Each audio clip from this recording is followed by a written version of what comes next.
Hello friends, welcome to our YouTube channel. ఈరోజు today special ఏంటంటే Konaseema special చిట్టి ఉల్లిపాయల పులుసు అండి. ఇది చాలా టేస్టీగా ఉంది. నేను ఒకసారి ఫంక్షన్లో తిన్నాను, నాకైతే నచ్చింది. మీరు ఎవరైనా ఎప్పుడైనా తిన్నారా? తింటే కనుక కామెంట్ సెక్షన్లో కామెంట్ చేయండి. అది ఎలా చేసుకోవాలో చూపించేస్తున్నా. ముందుగా ఒక 20-25 ఉల్లిపాయలు అయితే ఒలుచుకుని పక్కన పెట్టుకున్నానండి. కానీ ఒలవడం మాత్రం చాలా కష్టం అండి. నోటికి రుచి కావాలంటే కష్టపడుతుంది, తప్పదు కదా. సో ఒలిచి పెట్టేసుకున్నాక ఒక పెద్ద టమాటో, 3 పచ్చిమిర్చీలు కట్ చేసుకున్నా. ఒక బాండీ పెట్టుకొని 3 టేబుల్ స్పూన్స్ వరకు ఆయిల్ వేసుకున్నానండి. ఇందులో కావాల్సిన ఇంగ్రీడియంట్స్ కూడా వెల్లుల్లిపాయలు, ఎండుమిర్చి, కరివేపాకు కూడా ఒక ప్లేట్లో నీట్గా పెట్టేసుకున్నానండి. తర్వాత పోపు దినుసుల్లోంచి ముందుగా మెంతులు కొంచెం వేసుకున్నానండి. పులుసు కూర ఏం చేసుకున్నా కూడా మెంతులు అనేవి వేసుకుంటే టేస్టే డిఫరెంట్గా వస్తుందండి. ఒకసారి మీరు కూడా ట్రై చేయండి. నేనైతే ఎక్కువ చారులో కూడా మెంతులు యూజ్ చేస్తూ ఉంటాను అన్నమాట.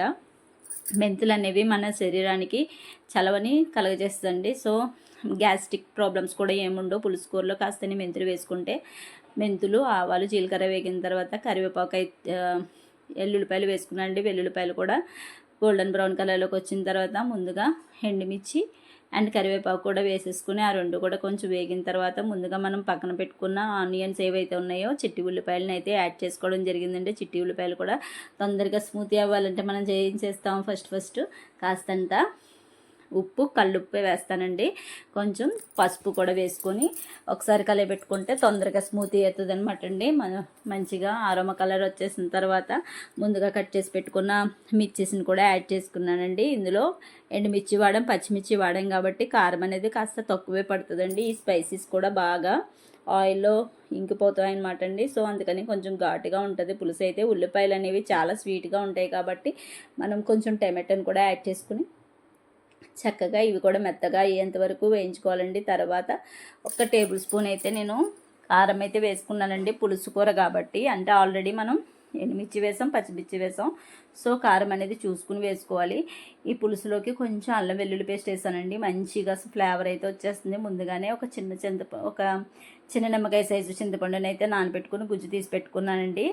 ఇలా అయిన తర్వాత కారం కూడా వేసి, కారం పచ్చివాసన పోయిన తర్వాత మనం ముందుగా చేస్తున్న చింతపండు పులుసు ఏదైతే ఉందో దాన్ని అయితే యాడ్ చేసేసుకొని ఒక చిన్న గ్లాస్ వాటర్ వేసుకొని ఒక 10 to 15 మినిట్స్ మధ్యలో స్లో ఫ్లేమ్లో బాయిల్ చేసుకొని వేసుకుంటే చాలా టేస్టీగా ఉంటుందండి. ఇదిగోండి చింతపండు పులుసుని అయితే నేను ఆల్రెడీ యాడ్ చేసేసాను.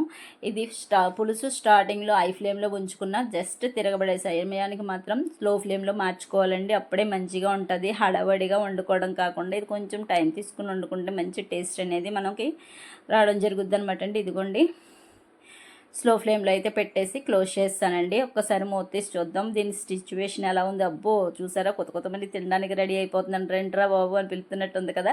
ఫైనల్ టచ్లో కొంచెం కొత్తిమీర, కరివేపాకు వేసేసుకుంటే టేస్టీ కోనసీమ స్పెషల్ చిట్టి ఉల్లిపాయల పులుసు అయితే రెడీ అయిపోయిందండి. మీరు కూడా చేసుకుని మీకైతే ఎలా సెట్ అయ్యింది, టేస్ట్ ఎలా కుదిరింది అనేది కామెంట్ సెక్షన్లో కామెంట్ చేసేయండి.